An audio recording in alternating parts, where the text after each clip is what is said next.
Hello, my good heathens, and welcome back to Spinning the Wheel podcast. I am your host, Megan Angus, and last week I reported I had gone into the sun and burnt up to a cinder with this most frequent heat wave. My ashes have turned to plasma, and I am now broadcasting live from the fifth dimension.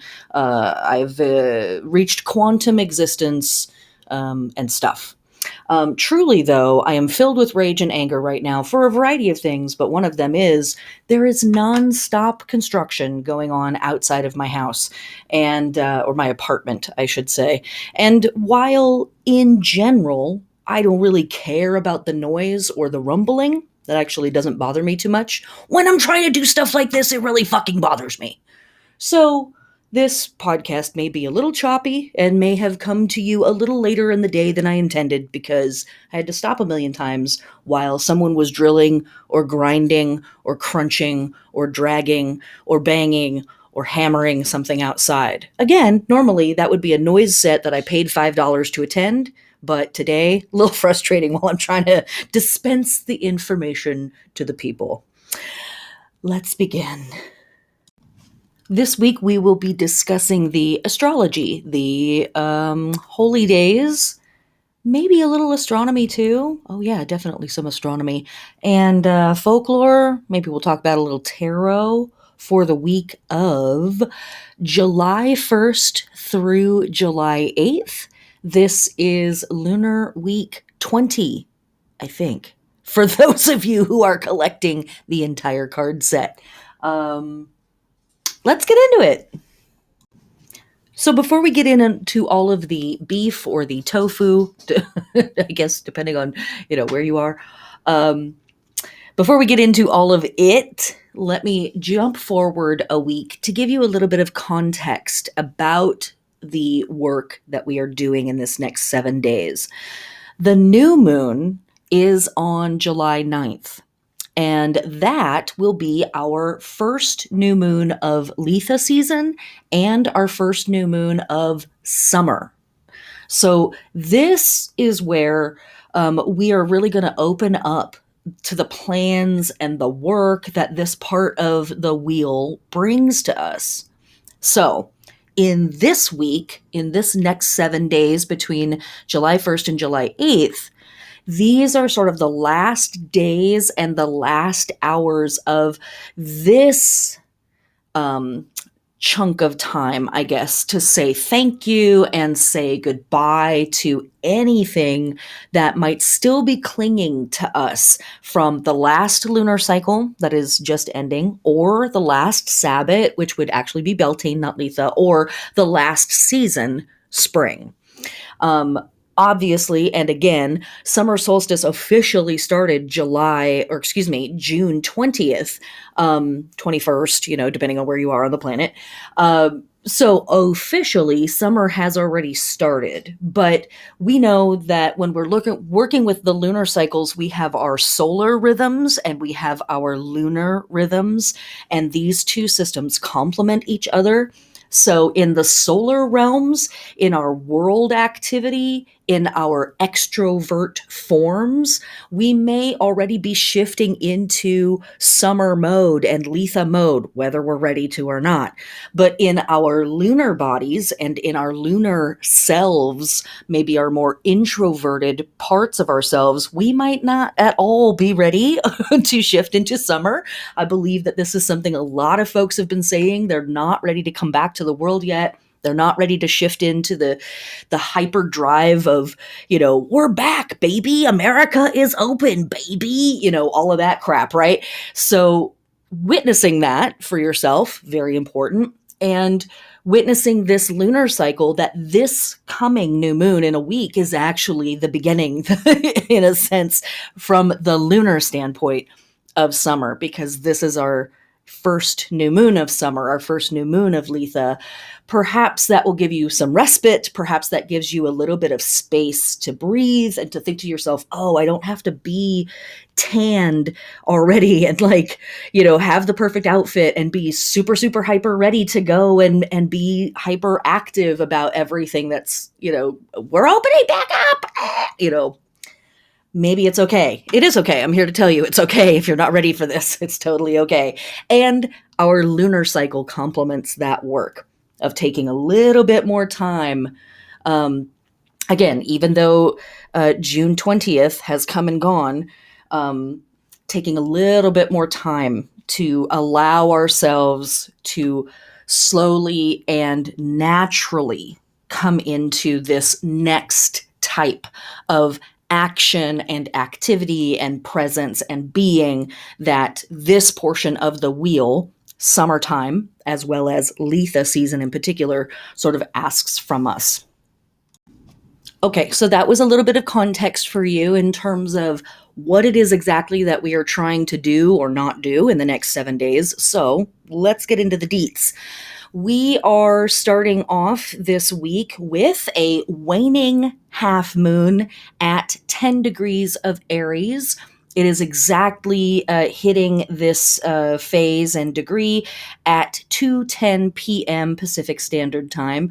And this moon is sextile Saturn, which is still in retrograde. It is trine Mars, and it is conjunct Chiron. And some weeks I talk about just the moon by itself, and sometimes I talk about the moon in aspect to other celestial bodies and kind of give you this type of stuff, sextile this, trine that. Sometimes that information I feel like is too much, and sometimes I feel like that information is really important, again, for context. And so I'm including it this week because TLDR, Mars is having a tough week this week. Mars is really getting a plate full of BS this week. And we all have Mars in our chart somewhere. And where Mars is in the sky, it's in Leo. We all have Leo in our chart somewhere. So if you are an Aries, you might be feeling really crunchy and spicy this week. If you're a Leo, you might be feeling pretty crunchy and spicy this week. But the other places in the chart where Mars is aspecting and all of that stuff, there's just a lot of tension in the sky this week. And so I want to kind of give you, again, deeper context. Context. That's the name of the game this week. All right, let's get into it. So we are dealing with a waning half moon. And as we've talked about in previous podcasts, at this phase, the moon is square to the sun. So there can just inherently be a feeling of friction within this process or this portion of the process. This is good, generally speaking, because where we are feeling friction is life or the universe or, deeper parts of ourself pointing out where something's not working or where we need to adjust something before we continue. And we know this, we've worked through these lunar phases before in the last few months. We're doing it again.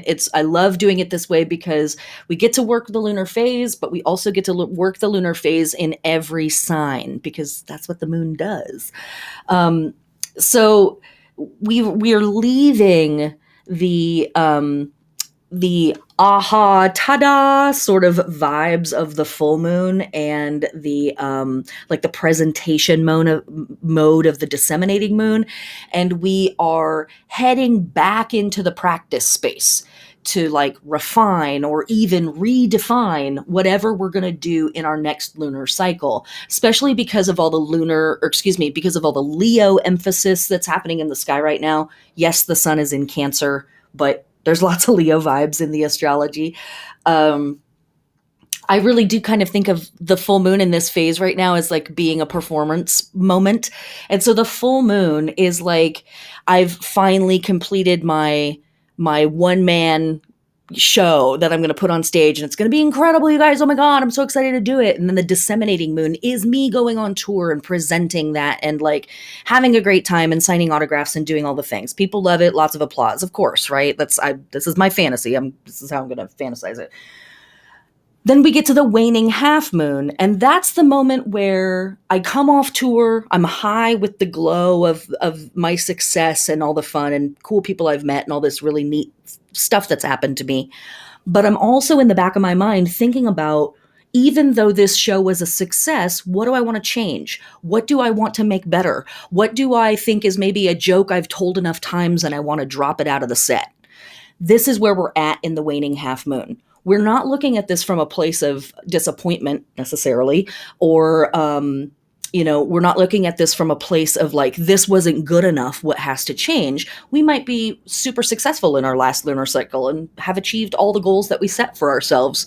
We can still adapt and refine and change and think about what needs to be left behind and what do we want to bring in the next lunar cycle that starts next week. Okay, so that all being said, what does this waning half moon work look like through the lens of Aries? And in particular, during the times that we are living in and the things that might be happening in our personal life.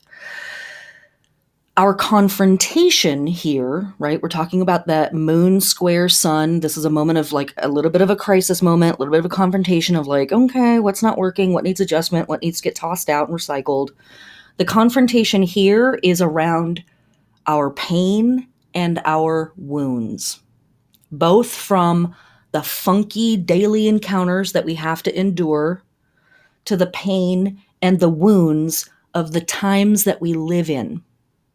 We might all be feeling really overwhelmed and helpless in the face of all that is happening. And that is super legitimate.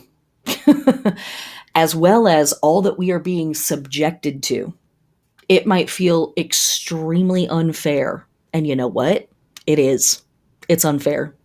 This is an unjust world in so many ways. And it is overwhelming when we try to take it all in without understanding or accepting how much it hurts us. The friction here might be around not allowing yourself to really admit to yourself how much pain you are in. And I feel that so deeply. I want to be tough.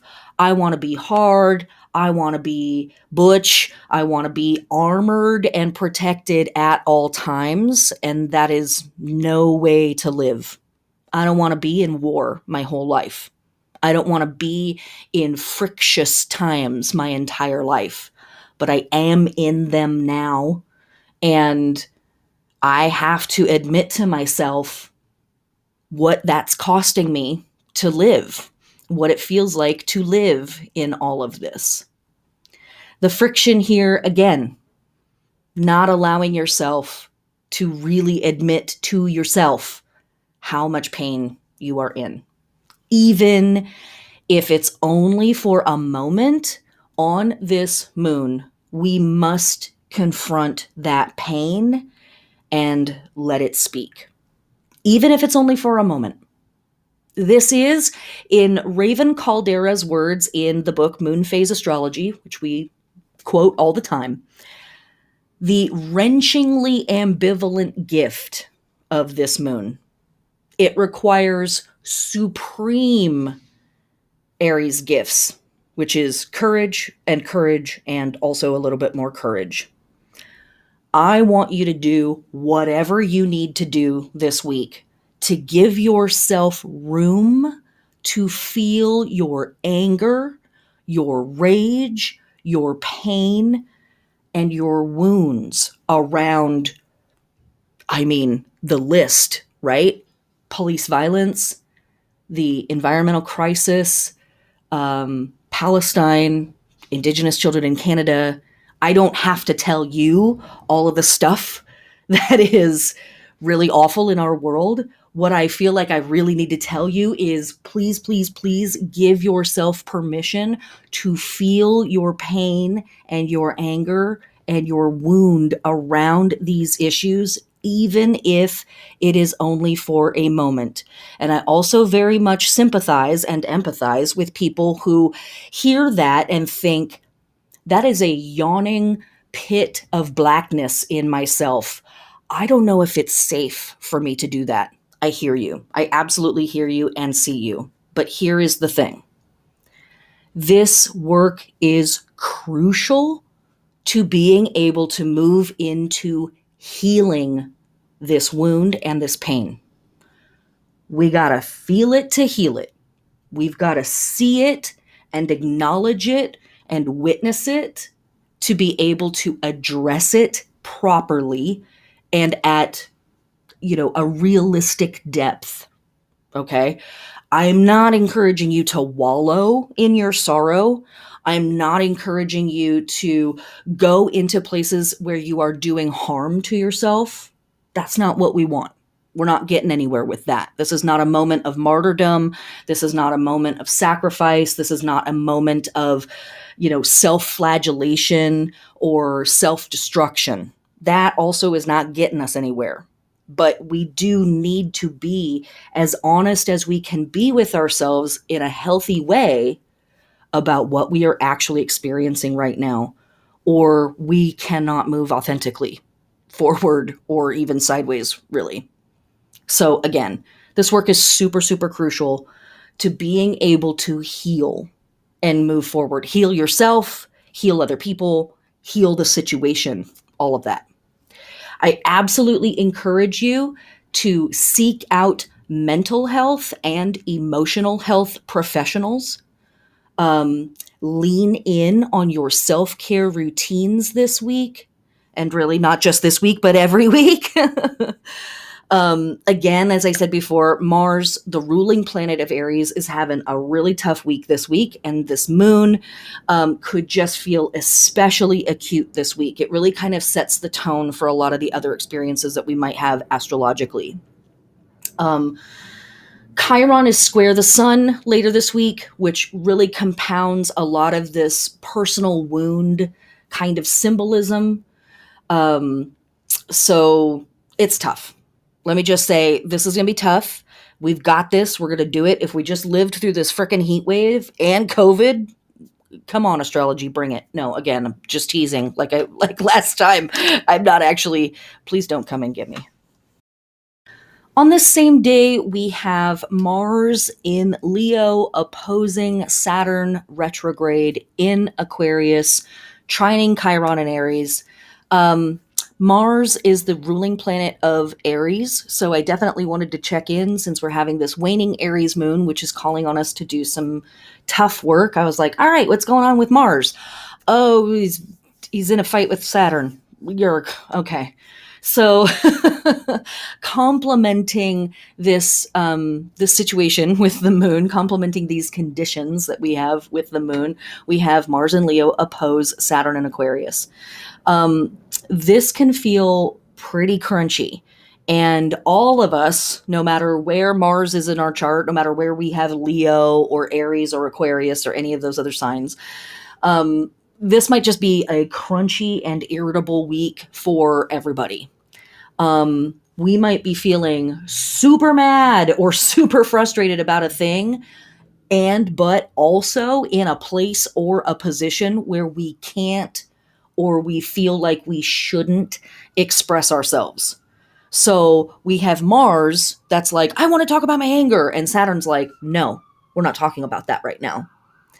We might be facing real systems of oppression stopping us from expressing our anger. There's certainly plenty of those in the world. And this can result in a slow burn type of anger instead of an explosive moment, which often just results in an explosive moment somewhere down the line. So we might be feeling really alienated or unseen by our people and unable to express to them what we are experiencing.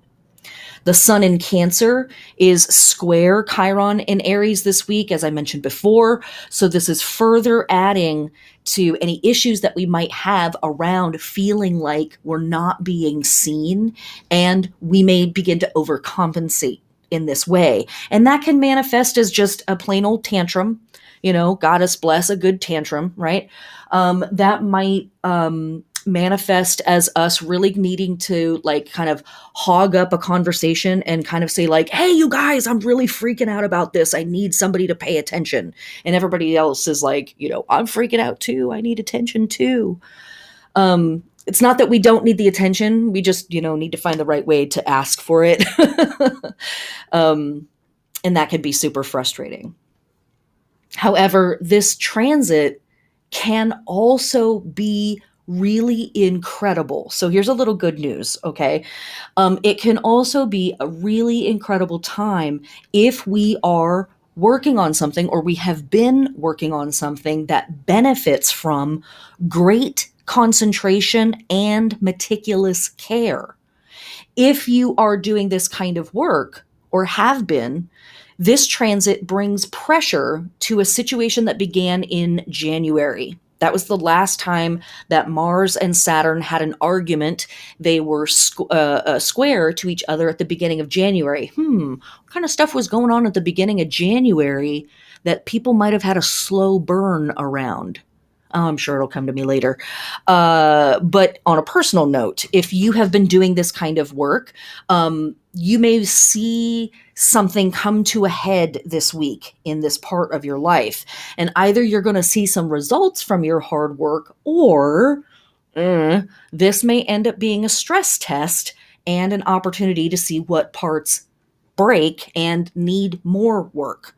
So, the most positive take that we can have around this is universe, higher portions of ourself, whatever you want to call it, are kind of pointing out things that are like, I need to go and I need to push and I need to drive here, and where, the societal no is sort of blocking you or stopping you, represented by Saturn.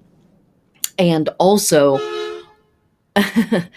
what happens when these two planets can figure out a way to come together on the same page and get something done? That for me is something, all right, I guess we're going to re-record this part.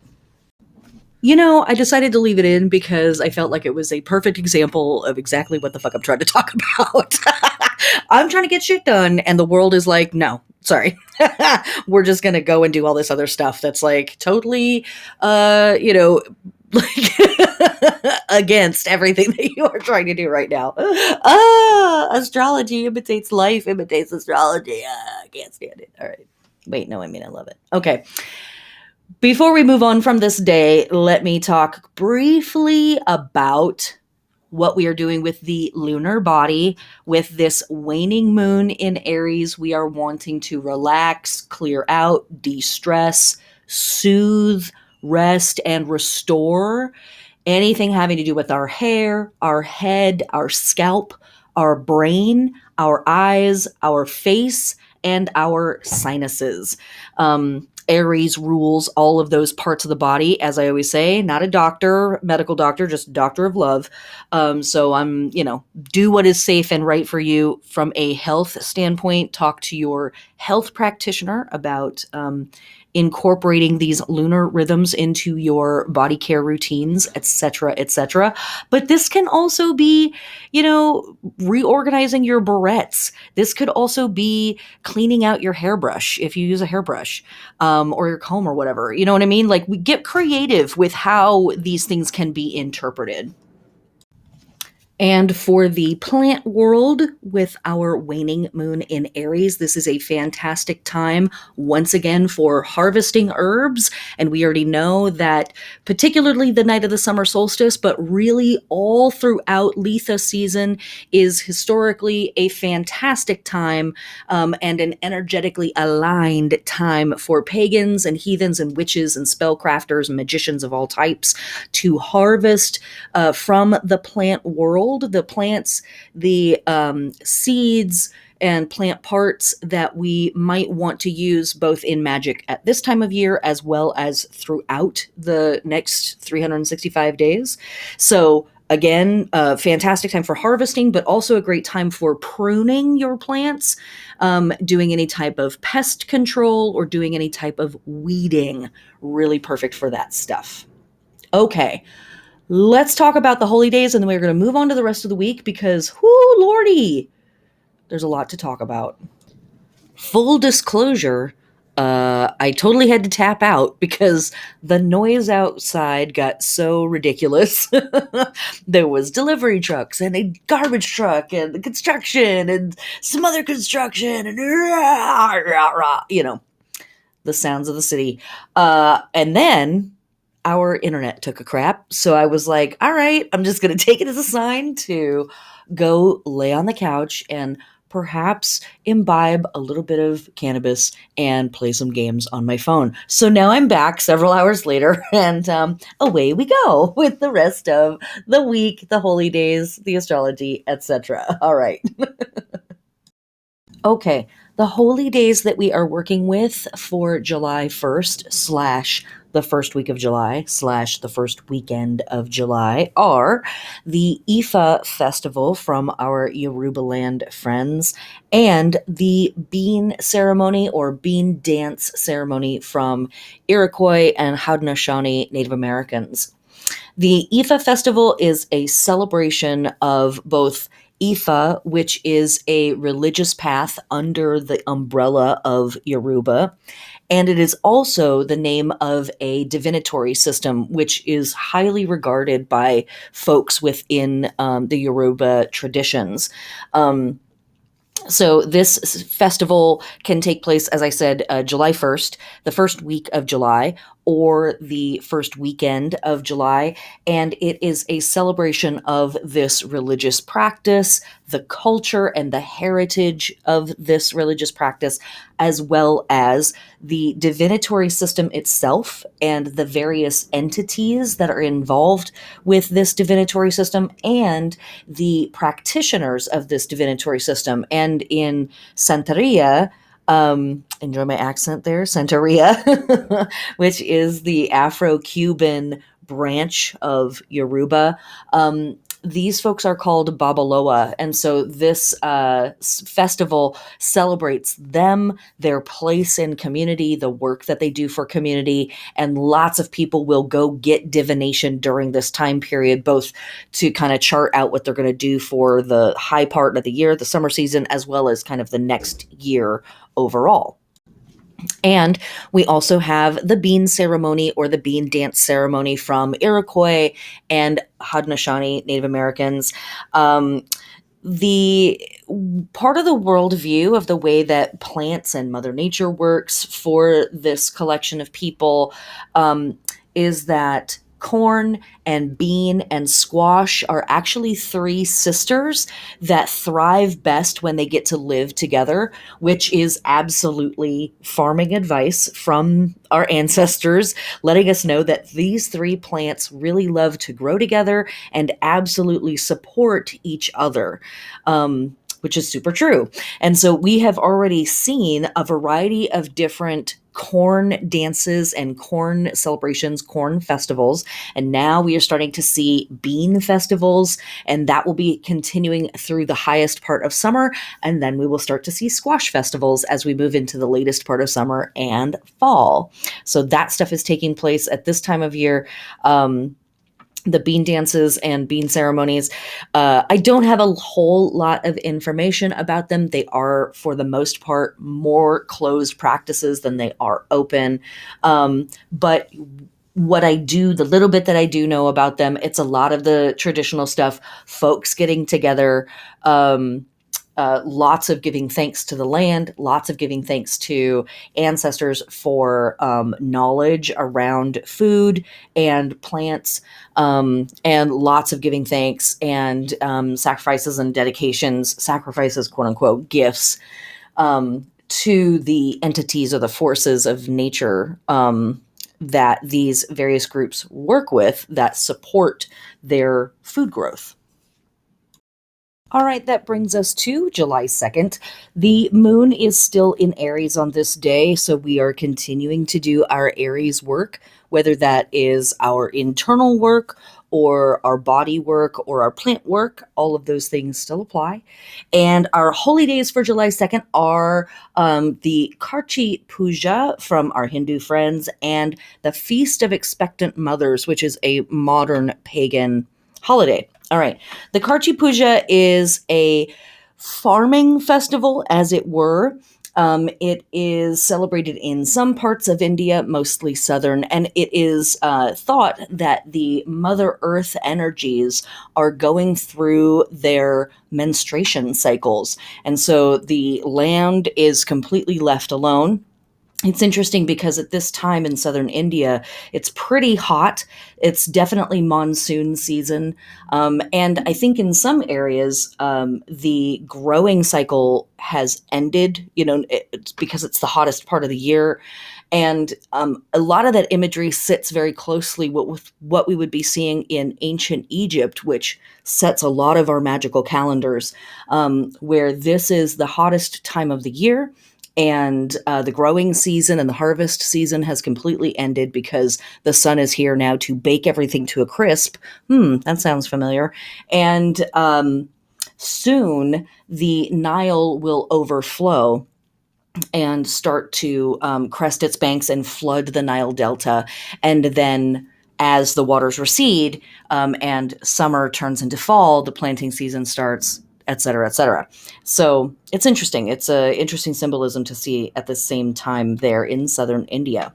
All right. Also on this day, we have the Feast of Expectant Mothers. This is a modern pagan holiday, and it is exactly what it sounds like. And it's timed perfectly for our Cancer season symbolism, which of course is the season of the Great Mother, the great ocean goddesses, and the sign of sort of the pregnant human, the pregnant woman, the pregnant person, and the goddess that is becoming ripe with the baby. That is the great harvest that will take place across the northern hemisphere. Feast of Expectant Mothers. All right, let's move on to July 3rd, where we find the waning half moon has moved into Taurus. Okay, we talked a lot about the symbolism of the waning half moon and what that looks like through the lens of Aries. Now we move into Taurus with this lunar work. We are still doing the work of considering what is not working.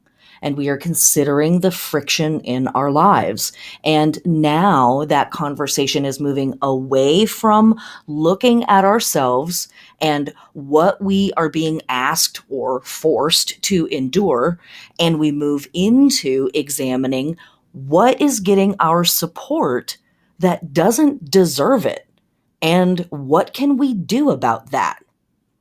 After we have acknowledged like the pain of existence and the pain of existence in this particular lifetime, this particular dimension, this particular iteration, right?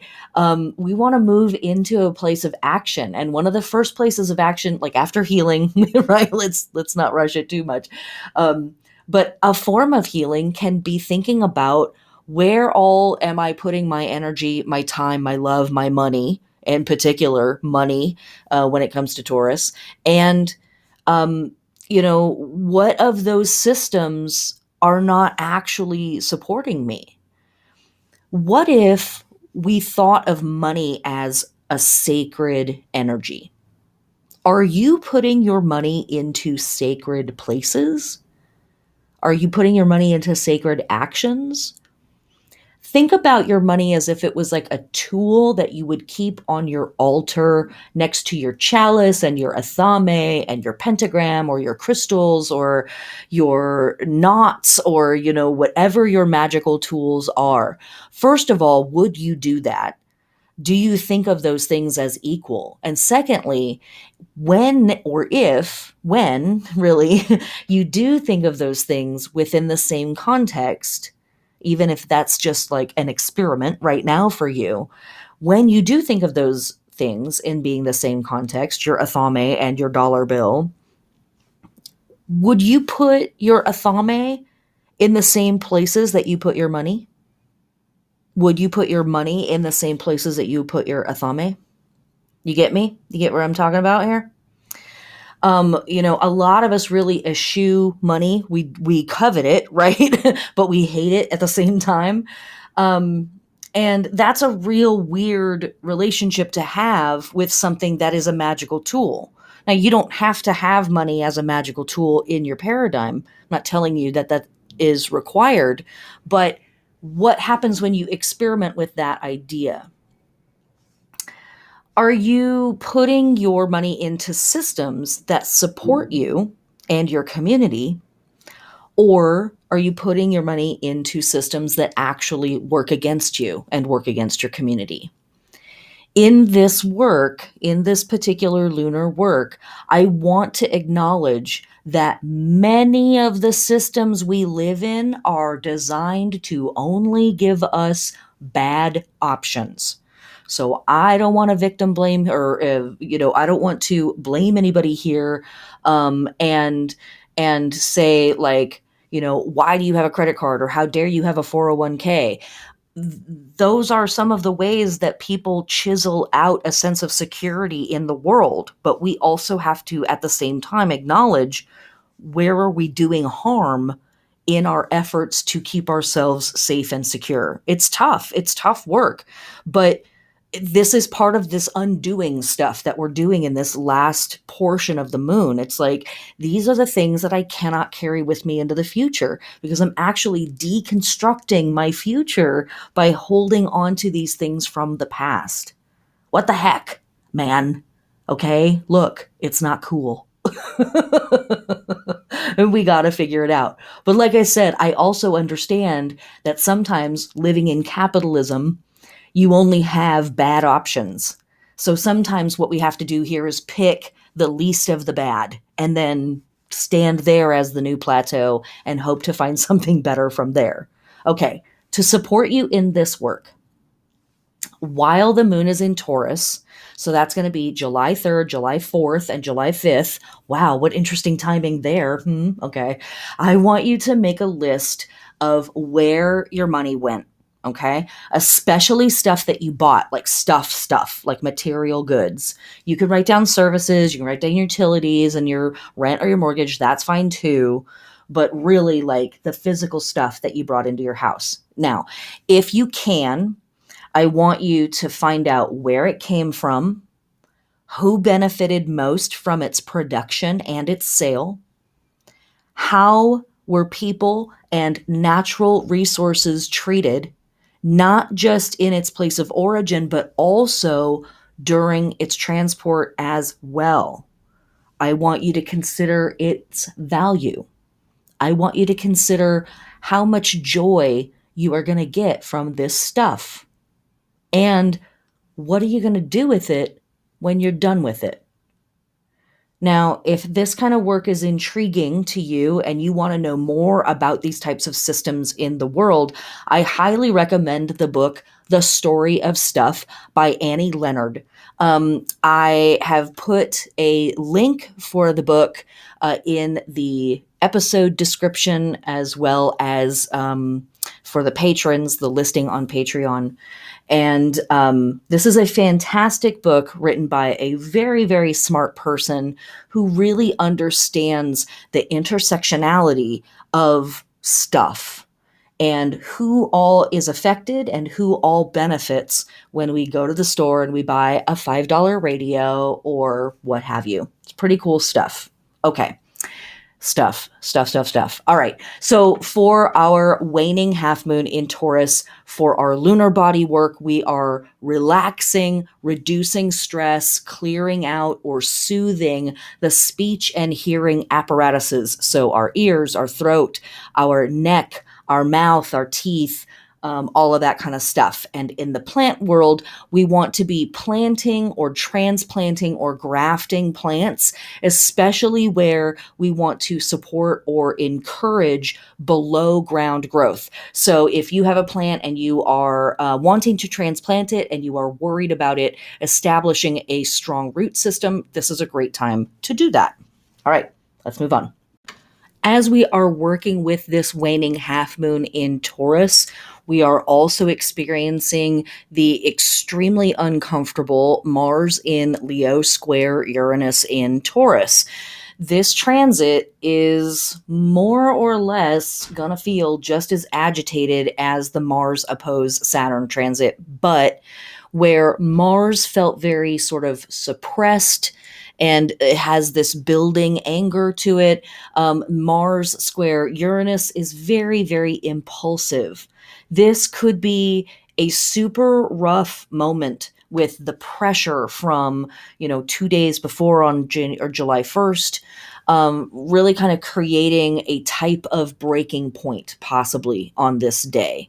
Feeling all that suppression, feeling all of that no, no, no from Saturn. And on this day, Uranus enters the conversation and is like, why not flip tables? Why not just destroy everything? I can see growth and evolution and change way, way, way there off in the future.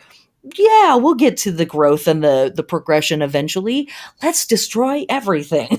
So on this day, authority figures and people that are in close relationship to you, especially from the past, may end up becoming conduits for this pressure, which may manifest as some kind of a revolt or some kind of a table flipping moment, as I like to say when it comes to Uranus actions. Reform and renewal are totally necessary parts of the work. But if we come at it while we are super pissed off or super freaked out, we may destroy stuff like relationships or situations or jobs instead of reforming them. You get me? If we are present with ourselves, we could express this as really creative changes or innovative ways of dealing with the changes that are coming into our lives. So we have some options here. It's a tough square. And especially, as I said, with the pressure from Saturn a couple days ago, and it's still sort of lingering and muttering in the background, this Mars square Uranus moment could really be a like, fuck it kind of moment. Like, let's just set it all on fire. And so, again, as I was encouraging before, anything that you can do to give yourself space to feel this, to be conscious of it, to witness it in yourself, but then move into a place that is healing, that is seeking peace, that is seeking, the middle ground, as it were.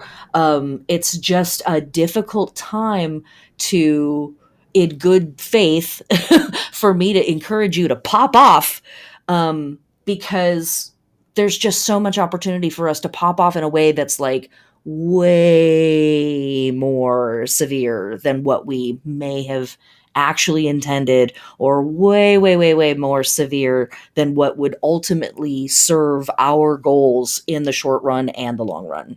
So, okay. Other stuff happening on July 3rd. Our only holy day that we have comes from our ancient Roman ancestors, and this is the Dies Natalis of the Temple of Fors Fortuna. The Dies Natalis, as we've talked about previously, are the birthdays of the physical temples. So it's usually the day that the temple either was like the ground was first hit, like the first brick was laid, or the day that the temple was first open to the public and like ready to go for the masses to come and hang out. So on the Dies Natalis of the temples, they are always like swept out and cleaned out. Often the statues of the deities would be redressed in new clothing. They'd have new wreaths put on them. The altars are freshened up, all this kind of good stuff. All right. So who is Fors Fortuna? This is a Roman goddess of luck. And in particular, her name literally means lucky luck. Fors Fortuna is sort of saying luck, luck twice. And in particular, she is a goddess that oversaw women's luck, or the luck of the femmes. So this was luck that was linked to fertility and childbirth. And she was there to sort of oversee the triumphant return of troops from war. But ultimately, she sort of meant this like ultra lucky, like extra lucky, lucky, lucky. And so this is the birthday of her temple. All right, moving on to July 4th. All right, before we get into the information about Independence Day, let's talk about the astrology. The moon is still in Taurus, so we are still doing our Taurus moon work on this day. The sun is in Cancer square Chiron in Aries at 12 degrees. All right, so here is some more interesting, possibly painful, but possibly growth opportunity moments for us. We've been talking about Aries a lot. We've been talking about Mars already a lot this week, so we already know that these are some sore spots.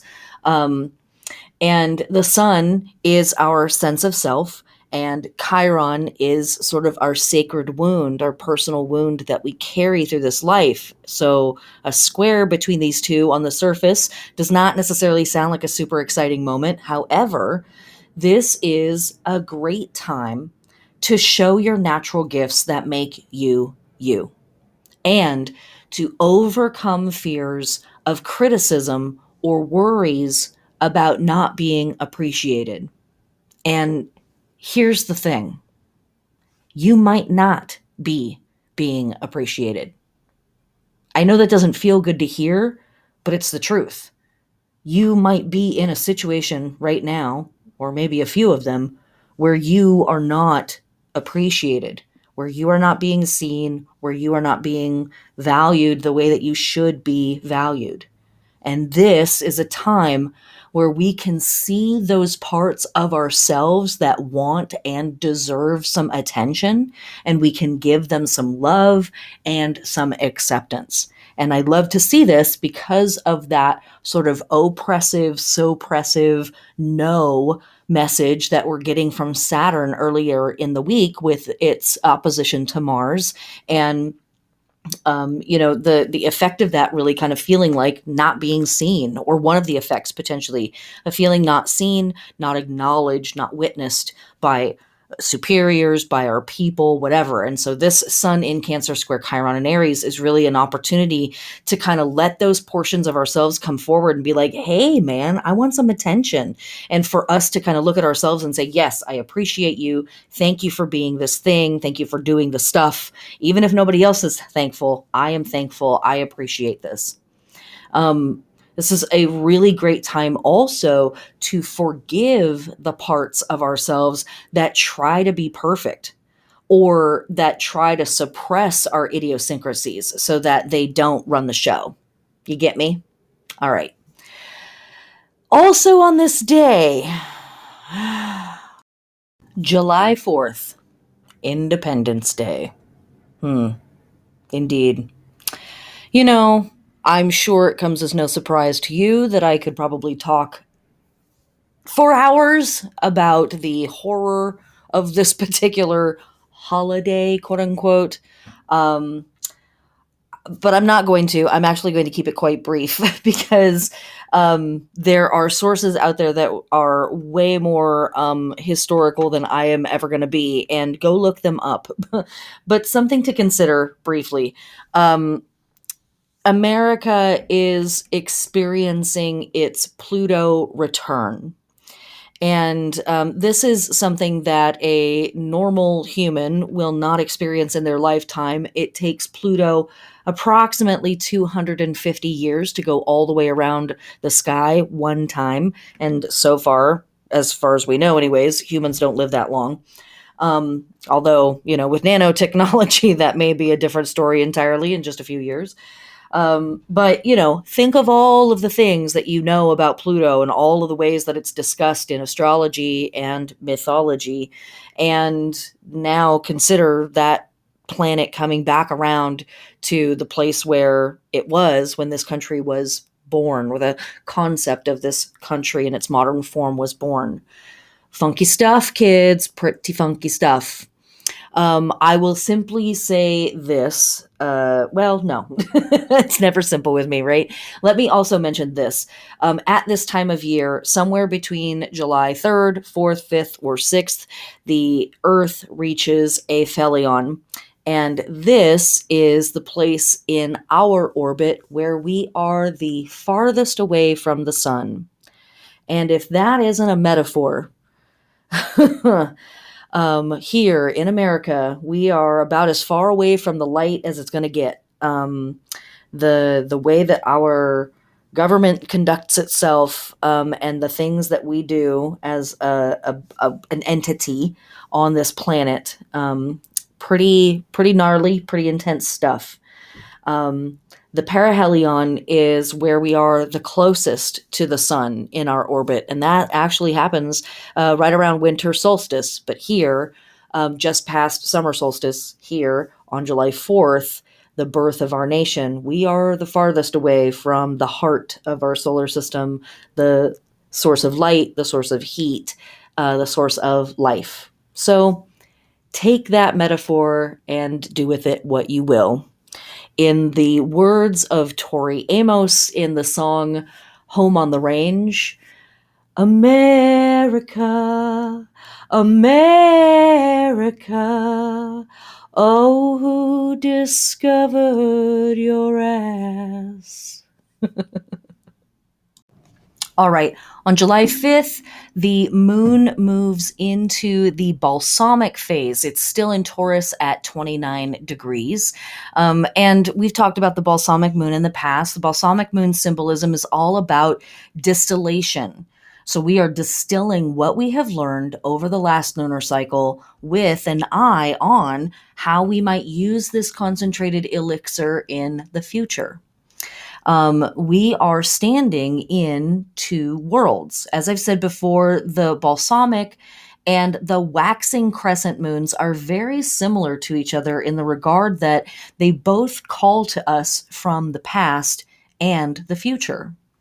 This call from the past and future moves inward from the material world discussion that we've been having about resources and money when the moon was in its waning half phase in Taurus. And now we are moving into the deeper lessons that we've received from ancestors and the people that raised us. We are considering what those folks may have done, good and bad, to make sure that we could live. Now, this is such potent work to do, to understand the patterning that we have inherited around success and wealth, but also around scarcity and greed and fear. Especially this week with all this other astrology, there's so many opportunities to react from a defensive and wounded place. And I think a lot of us do when it comes to our money and our physical security and our physical property. We come from this very defensive, scarcity-based, wounded place. What can you release here? What can you let go of in regards to what you were taught, and what you were modeled by folks that may have had your best interests at heart, but were engaging in ultimately harmful behaviors? Again, kind of back to the conversation that we're having a few days ago of what systems am I supporting that are actually undermining me? And so here we're looking at that from the ancestor direction of what tools, what skills were I taught that actually is kind of undermining the future that I'm trying to actually build, even though those people had my best interest at heart, even though those people were working with the best that they knew. In what ways is that actually working against the direction that I want to be going in? And what empathy can I summon for those people? What empathy can I summon for those decisions? And what do I need to seed around these issues for the future? We have a new moon next week, as we talked about at the beginning of the podcast. So, as we move through the balsamic phases, we are both letting go of what isn't working, and we are imagining and beginning the actions of starting to begin to initiate, to call in what we want or need in the next cycle, or start to at least dream about it. Or at the very least, we are leaving space for the things that we cannot see right now. Our lunar body work still for Taurus, relaxing, reducing, clearing out, soothing the speech and the hearing parts. And in the plant world, it's still planting and transplanting and grafting. Also on this day, the moon enters Gemini, but we're going to talk about that under July 6th. So let's now talk about the astrology of this day. On this day, we have the Sun in Cancer sextile Uranus in Taurus, and we also have Venus in Leo sextile the North Node in Gemini. And both of these are actually bringing some energy, some excitement, some enlightenment to situations that maybe have just been kind of a bummer all week. The Sun in Cancer sextile Uranus is really illuminating and enlightening and bringing experiences into your daily routine that feel new and that might be providing some insight into your world. You might feel much more free on this day than you have the several previous days of this lunar cycle. Uranus really is like the freedom seeker planet, and sextiling the sun, it's like, okay, I can start to see some glimmer of light at the end of the tunnel kind of a moment. And then Venus in Leo sextile the North Node. First of all, Venus in Leo is just like, look at me, I'm fabulous. Look at me, I'm fabulous. And we are. Let's be real. We're fucking pretty cool, you guys. I mean, come on. Okay. And anytime we're encountering stuff with the North Node, this is an opportunity to attract helpers, to attract experiences, to attract situations that are going to support our cause. You might feel like you are receiving some subtle clues from your people or from the universe that you're on the right track, even with all of the other weird stuff going on. Really was like super excited to see this in the astrology because I was like, I need to give people some good news. Oh my God. Okay. Also on this day, we have the heliacal rising of Sirius and TLDR, be mindful if you go on the internet to do research with this fixed star because it gets real tinfoil hat real quick. But the charting of the fixed star Sirius is one of the more important fixed stars that we see charted in megaliths all over the planet. It played an exceptionally important role in several of the versions of ancient Egypt, as well as a variety of civilizations from the past and the present. Sirius, kind of a big deal. All right, let's move on to July 6th. All right, on this day, the moon is in its balsamic phase and it has moved into Gemini. Okay, so we are continuing with that distillation process and we move into Gemini, and this is the sign that speaks to our intellect and our communication methods, our communication devices, our information systems, our information tools. And by now, I think you know the routine, my good heathens. So we are taking a close look at our teachers, our information sources, the things that we think that we know all about or completely understand from an intellectual place. And we are examining them for outdated information, old statistics. We are checking for FYI pages that need an update, like in our brains. What facts or knowledge or sources of facts or knowledge are you holding on to that need to go or need to evolve? Like, full stop. What's up with that? And this lunar work is complemented by the other astrology that's happening on this day.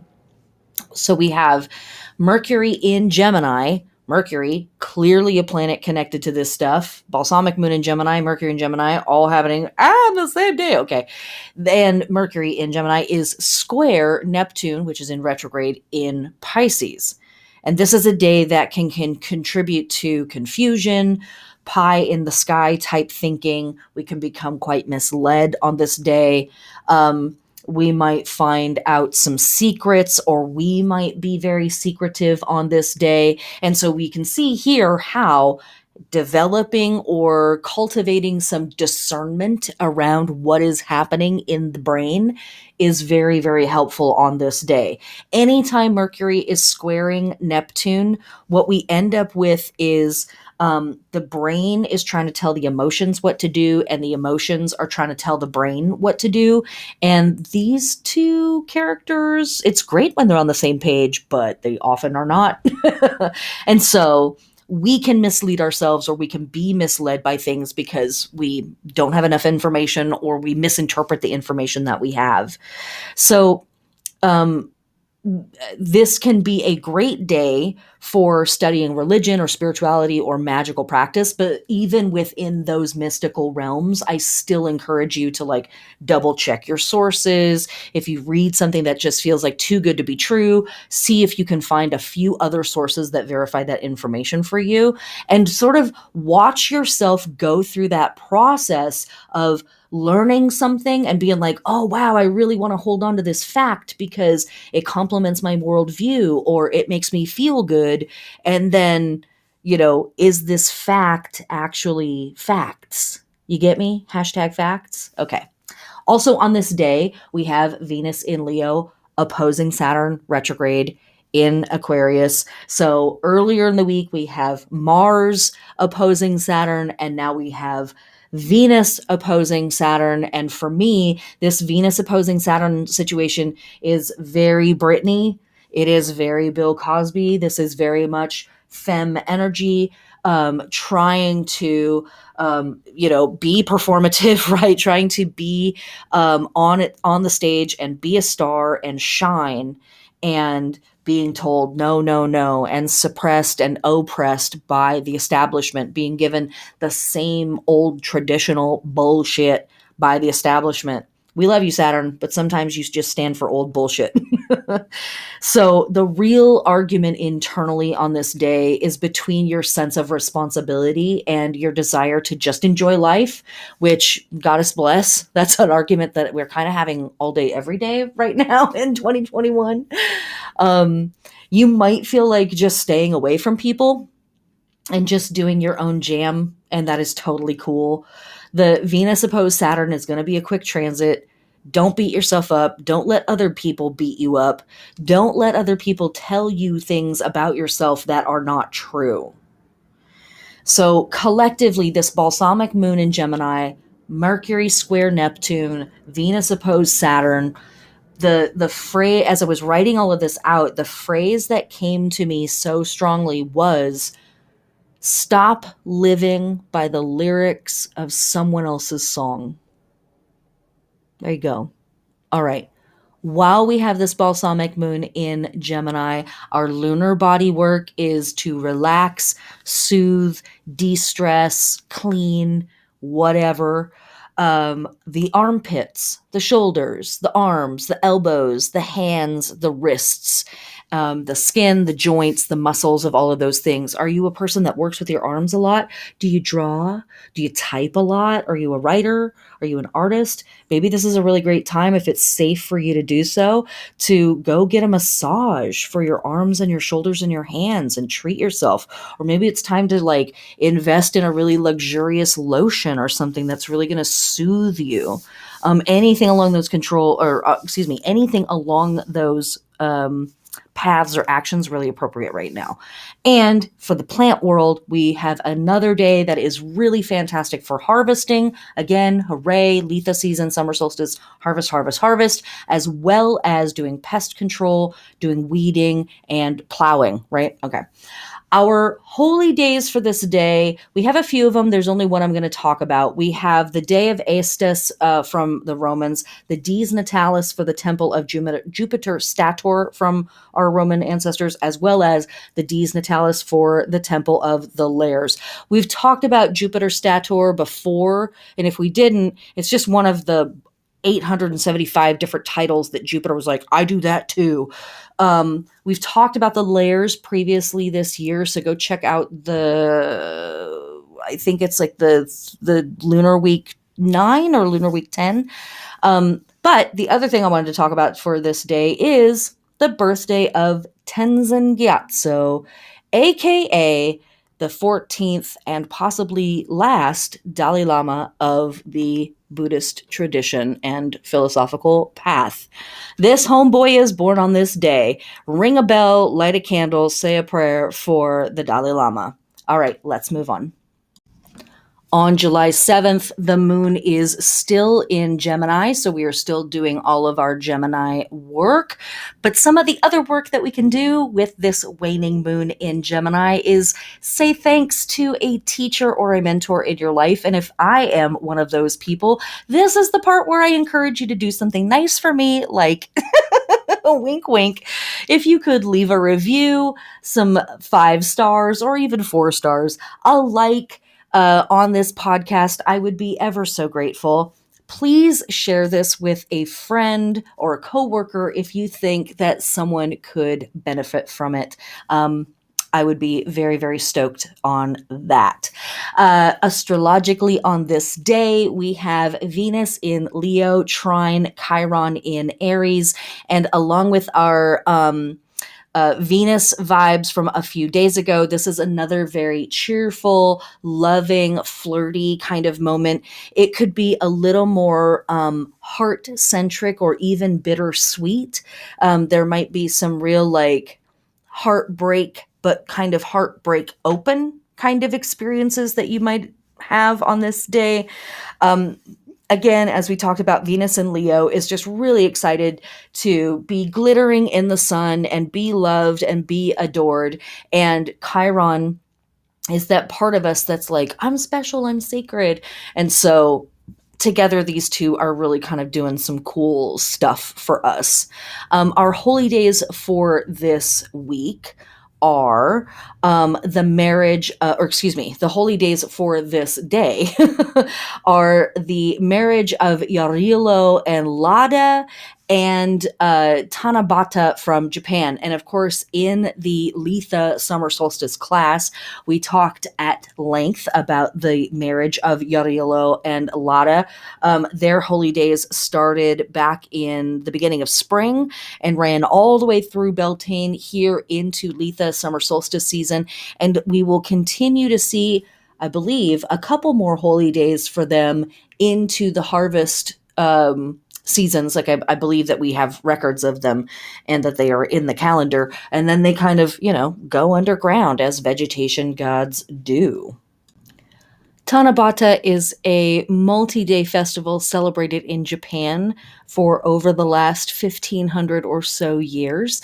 That is a lovers type of festival, and it celebrates the 2 fixed stars, Vega and Altair, and the myth or the folk tale that the Milky Way keeps these 2 stars separate, but they are actually lovers. And on one day a year, this day, they get to meet and frolic. Cute, but also very interesting that it's on the same day as the marriage of Yarilo and Lada. Come on! Ugh, paganism, I tell you what. Okay, and we have finally arrived at the last day of our lunar week, which is July 8th. And this brings us to the balsamic moon in Cancer.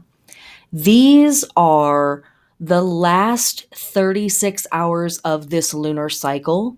And like most months, I encourage you to take this time for yourself in any way that is possible. I know that we still have jobs and we still have our family and our lovers and our friends and the world, but as much as it is right and possible for you, find some peace or at least a quiet moment for yourself.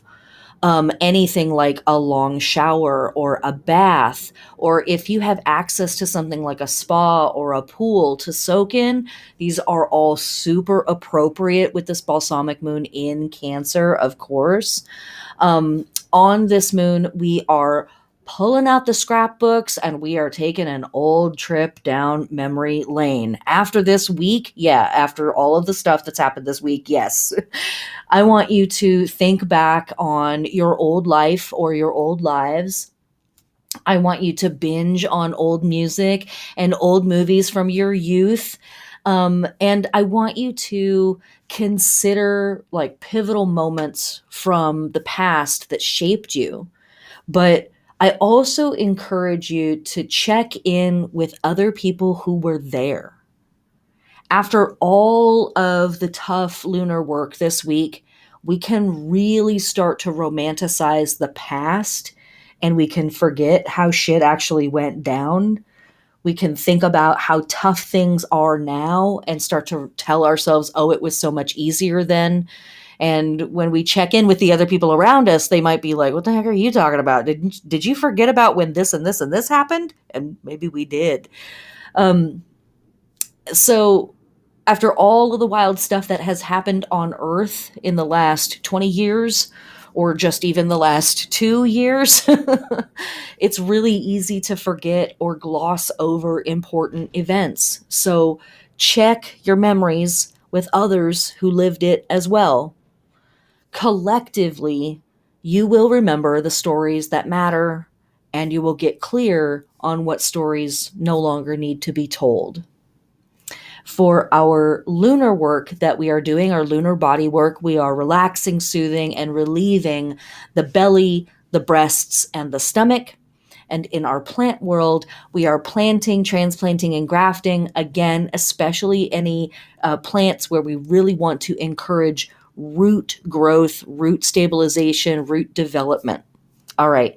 The only thing that's happening on this day is we are moving into the Celtic tree month of holly. This tree month runs from July 8th through August 4th. Holly is an evergreen plant and reminds us of the immortality in nature. Celts saw this plant as a symbol of firmness and toughness and solar power and protection. The wood was used for weapons, and a sprig of holly in the house or worn on the person ensured good luck and safety. You can also wear it as a charm.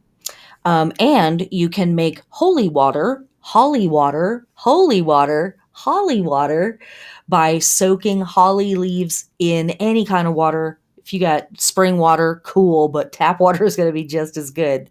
And charging it under the upcoming full moon, which is about 3 weeks away. You can use this water to bless people and your home, your property, and you can also use it for cleansing, but do not use it anywhere where pets are going to be. Holly is toxic at various levels for different pets. Okay. That brings us to the end of this podcast, more or less, the end of the lunar week. This was a bit of a struggle. Thanks for joining me on it. But hey, we made it. We made it. Okay. Come hell, high water, construction, cop sirens, and garbage trucks, and internet failure, I will not be stopped. Okay. So I don't know why people try to step to this, because you shouldn't and you can't. All right. I am going to leave you with a passage from the author Annie Dillard. When I read this, it just really touched me. I think it really speaks to a lot of the things that we are experiencing individually and a lot of the things that we are experiencing collectively. And so, here it is. I am a frayed and nibbled survivor in a fallen world. And I am getting along. I am aging and eaten, and have done my share of eating too. I am not washed and beautiful, in control of a shining world in which everything fits, but instead am wandering odd about on a splintered wreck I've come to care for, whose gnawed trees breathe a delicate air, whose bloodied and scarred creatures are my dearest companions, and whose beauty bats and shines, not in its imperfections, but overwhelmingly in spite of them. Blessed be, my friends. We'll talk again next week on the new moon. Bye for now. Blessed be, my heathens. Blessed be.